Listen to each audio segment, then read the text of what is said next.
অনেক দিন পর আসছি, মাঝখানে অনেকগুলো সপ্তাহ এবং মাস কয়েক আসতে পারিনি। আজকে নিয়ে এলাম যে কবিতাটি, সেটি আমার নিজের লেখা। কবিতাটার এখন ঠিকমতো নাম ঠিক করতে পারিনি। এই কবিতাটা সম্বন্ধে সামান্য দু কথা আবৃত্তি করার আগে শোনাবো।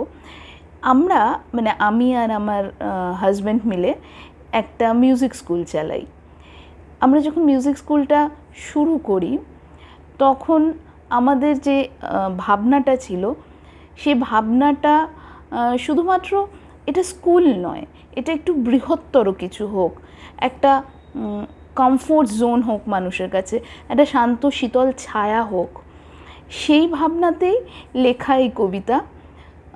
বলতে পারেন এই কবিতাটার নাম আমাদের স্বপ্ন।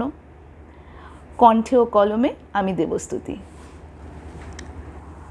তোর বুকের মাঝে লুকিয়ে রাখা ক্ষত তা আমার নয়, আমি নিতেও পারবো না, চাইবো না তা নিতে।